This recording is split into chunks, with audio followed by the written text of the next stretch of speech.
Hello, everyone. I'm Emily. Hello, Emily. Hi, everyone. It's so good to be here with you all today, ready for another great chat. It really is. You know, Paul, I was reading some comments from our listeners this morning, and one of them really stood out to me. Oh, yeah? What were they saying? Well, this listener was saying that they read English perfectly and they listen to podcasts all day, but when it's time to actually speak, they just freeze completely. Man, I hear that all the time. It's like your brain just goes totally blank, right? You know the vocabulary, but it hides from you. Exactly. It's such a common feeling.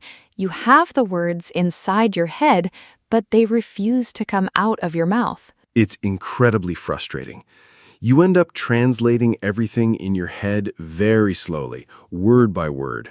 Yep. And by the time you build the sentence, the conversation has already moved on to a totally different topic. So true. It makes you feel like you aren't making progress. But the good news is you can actually train your brain to stop doing that. Right, because speaking isn't just about learning more grammar rules. It's a physical and mental skill, and you have to change how your brain processes the language. Let's start with how most people try to learn new vocabulary. Usually they just sit there and stare at a list of words for hours. Oh, for sure. Or they read their notes over and over again, just hoping the words will stick in their memory. But that's super passive, isn't it? Your brain isn't really working hard when you just look at the translation on a page. Exactly. Instead of just reading, you need to force your brain to try and remember without looking. It's a process called retrieval. Retrieval. So, like pulling the information out of your brain instead of just putting it in? Yes. So you look at a new word, cover it up with your hand, and then try to say it out loud from memory. That little struggle, that moment where you have to think really hard to find the word, that's actually where the magic happens. It really is. When you force your brain to retrieve the information, you build a much stronger pathway in your memory. It definitely feels harder in the moment, but you remember it so much faster the next time you need it. And building those strong pathways helps with something else, too. You have to train your brain to react automatically. Right, because in a real conversation, you don't have 10 seconds to stand there and think about every single reply. No, you really don't. Think about a simple, friendly question, like, how was your weekend? If someone asks me that on Monday morning, I don't think about grammar at all. I just say, it was great. How about yours? Exactly. It's totally automatic. Fluency isn't always about knowing thousands of complex, difficult words. No, it's about shortening that delay. It's about reducing the time between hearing a question and giving an answer. So you should practice those everyday questions and answers out loud until you don't even have to think about them anymore. Just walk around your house answering imaginary questions. How's it going? Pretty good, thanks. What are you up to? Not much. Yes, it looks a little silly if someone sees you, but it trains your brain to just let the words out naturally. And speaking of letting words out naturally, you shouldn't be building your sentences word by word in the first place. That is such an important idea, Paul. Native speakers don't build a sentence by picking one word, then another, then another. Right, we don't think like that. We use blocks of words that just belong together. We call them chunks. Yes, like the phrase, it depends on. We don't think about it, then depends, then on. It's just one idea. It's just one piece of language, like I'm looking forward to. You don't build it from scratch, you just grab the whole block. Exactly. When you learn vocabulary, don't just write down one single word. Write down the whole phrase it usually lives in. It saves so much mental energy during a chat. If you have those chunks ready to go, your sentences flow smoothly. It really does. You stop worrying about which preposition to use because you already learned the whole chunk together. Okay, so learning chunks is great, but how do we actually practice them so they stay in our heads forever? Well, you have to challenge yourself. Your brain learns the most when the task feels just a little bit difficult. Yeah, if you always practice in your comfort zone, just reading quietly in your room, you aren't really growing. Exactly. You need to create a little bit of healthy stress. I always tell my students to try setting a timer on their phone for 1 minute. Oh, I love the timer trick. You just pick a random topic, start the timer, and force yourself to talk about it until the alarm rings. It's surprisingly hard. You might stumble, you might say the wrong word, but that's your brain working out, like a muscle. Or try answering an unexpected question. Have a friend ask you something totally random, just to see how fast you can respond. When you make your daily practice slightly uncomfortable, real conversations suddenly feel a lot easier and more relaxed. But doing that 1 minute challenge just one time isn't enough, is it? You can't just do it once and be fluent. Oh, definitely not. You have to repeat these useful phrases and exercises until they almost feel boring. Boring? That sounds a little strange for a fun English learning channel. I know, but think about playing a sport or playing the piano. You practice the same simple moves over and over. Right, you play the same notes hundreds of times until your fingers just know where to go without you looking at the keys. Speaking English is the exact same physical process. Real fluency comes from massive, consistent repetition. So if you learn a useful chunk of language, don't just say it twice in class and move on to the next chapter. No, say it 20 times. Say it in the shower. Say it while you are driving to work. Say it until it takes zero effort. Until your brain just produces the phrase like it's the most normal thing in the world. Exactly. You want it to become a totally natural habit that you don't even think about. You know what else is a great natural habit? I think I know exactly what you're going to say, Paul. Liking this video and subscribing to the channel.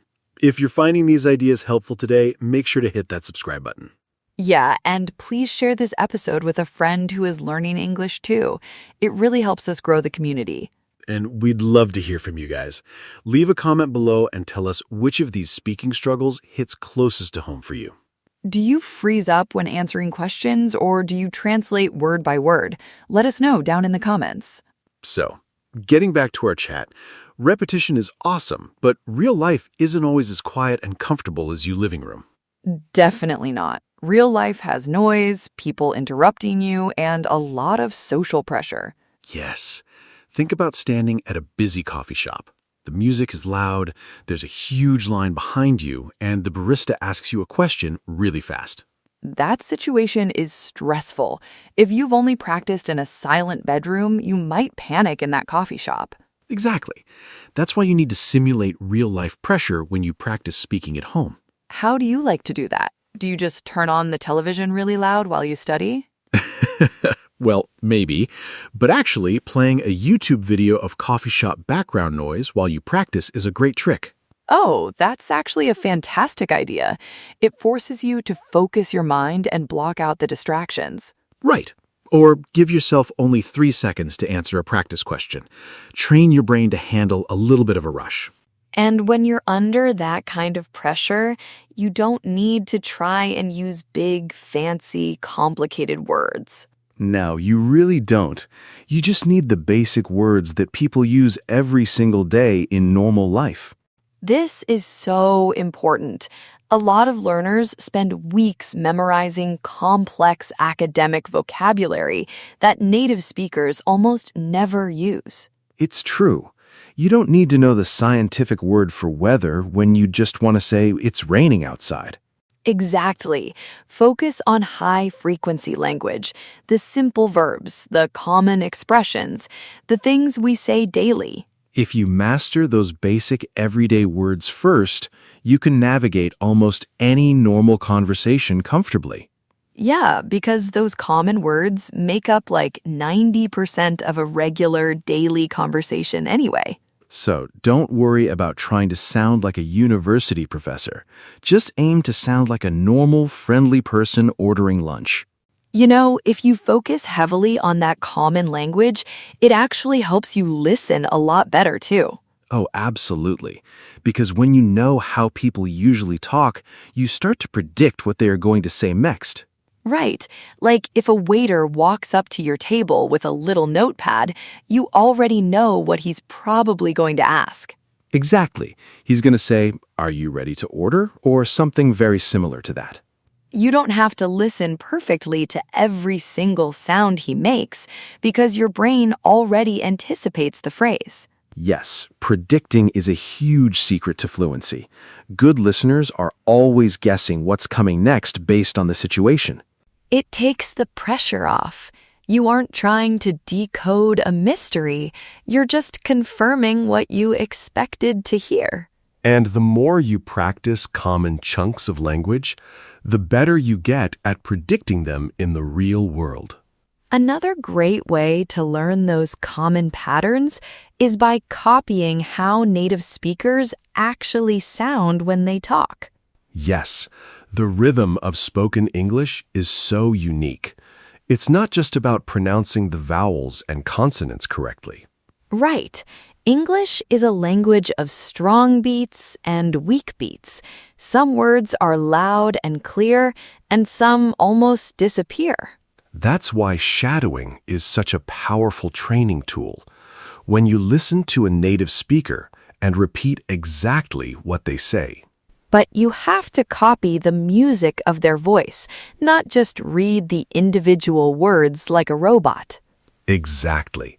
You copy where they pause, which words they stretch out, and which words they say really fast together. It's almost like singing along to your favorite song on the radio. You don't overthink it, you just ride the natural rhythm. When you shadow like that every day, your speech naturally becomes so much smoother and easier for people to understand. So, we've talked a lot about listening, repeating, and shadowing, but there is one final piece to this puzzle, isn't there? Yes, and it might be the most important rule of all. You have to produce more English than you consume. Consume means taking things in, right? Like watching movies, listening to podcasts, or reading articles online. Exactly. Consuming is wonderful for learning new things, but it doesn't automatically make you a better speaker. It's so easy to fall into the trap of just watching Netflix with subtitles for 3 hours and feeling like you're studying. Yes, we've all done it. But your brain only truly learns to speak when you open your mouth and create your own original sentences. You have to take all that great input and turn it into output. You have to express your own personal thoughts. Talk to a language partner, record voice notes on your phone, or honestly, just talk to your pet in English. Oh, yes. Just get the words out of your head and into the air. The more you produce, the more fluent your brain becomes. Speaking of words coming out of our heads, there were a few really useful expressions we naturally used in our chat today. Oh, for sure. Sometimes we just drop these great little words into the conversation, and it's good to catch them. Let's pull a few of them out and take a closer look so our listeners can keep them in their pockets for later. I like that.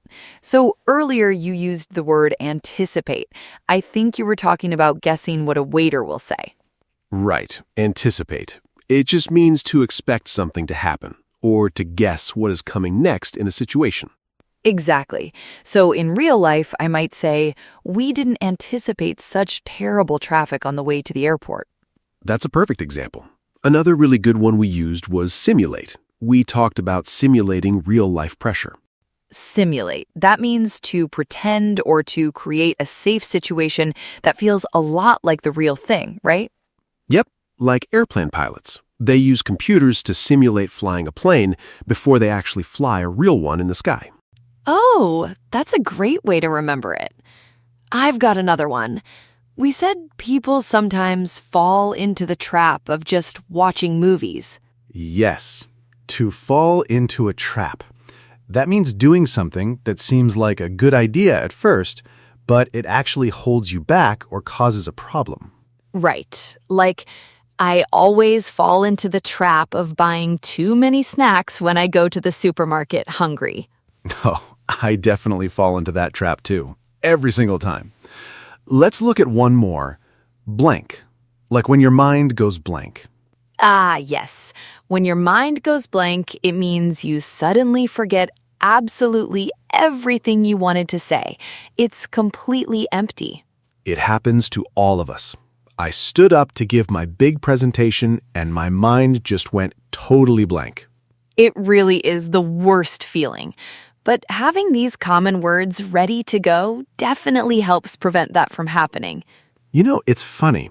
Having the right vocabulary is great, but sometimes I notice learners use these words in ways that sound a little robotic. Oh, I know exactly what you mean. The grammar is technically perfect, but it just doesn't sound like how an American would actually say it. Exactly. So let's take a couple of common basic learner sentences and see if we can smooth them out a little bit. Okay, I always love doing this. Give me a basic sentence, Paul. Let's hear the first one. All right. Imagine a student wants to say they are going to review their notebook. They might say, "I will study my book again." I will study my book again. I mean, it's perfectly clear. We understand it, but it feels very formal and a little stiff. Right. A native speaker in everyday life would probably just say, "I'm going to look over my notes." Look over. That is such a natural chunk of language. It just means to read something quickly to check it or review it. Exactly. I'm going to look over my notes. It flows so much better. What's another one we can fix? How about when someone is trying to remember a word and they say, "The word is not in my head right now"? I hear that one quite a lot. Again, it's perfectly understandable, but it just sounds a bit unnatural. Yeah, a much smoother, easier way to say it is simply, "I can't think of the word." I can't think of it. That is exactly what we say all the time. It's simple, it's automatic, and it sounds perfectly native. Let's do one more. Let's say a learner finishes their English homework and proudly says, "I have finished the task." Oh, wow, very formal. That sounds like a computer robot completing a very important space mission. Exactly. To sound more natural and relaxed, you would just say, "I'm all done," or "I've finished up." I'm all done. It sounds so much warmer and more friendly. These small changes really make a huge difference in how you sound. They really do. And honestly, hearing these words and phrases used in a real, everyday situation is the absolute best way to remember them. That's a great idea. Let's do a quick role play to show how some of today's vocabulary naturally fits into a normal chat. Sounds good to me. Let's imagine we are studying together for a big university exam, and we're both feeling a bit stressed out. Perfect. I'll start us off. Hey, Emily, are you ready for the big history test tomorrow morning? Honestly, no. I tried to memorize all the dates, but right now my mind has just gone completely blank. Don't panic. Did you try simulating the test environment? You know, setting a timer while you answer the practice questions? Not really. I just kept reading the textbook over and over. I think I fell into the trap of studying passively again. It happens to the best of us. Let's take a quick coffee break, and then we can look over the notes together. I'm sure you know more than you think. Thanks, Paul. I didn't anticipate this chapter being this hard, but practicing together will definitely help. And there you go. See how natural those phrases sound when you just drop them into a normal, everyday conversation? It really makes a huge difference. And if you guys keep practicing these steps at home, your speaking will become smoother every single day. Absolutely. Thank you all so much for hanging out with us today. If you enjoyed this conversation, please remember to subscribe, like the video, and leave us a comment. We love reading your comments and building this amazing community with you guys. Keep practicing, keep talking, and we'll see you next time. Bye, everyone. See ya.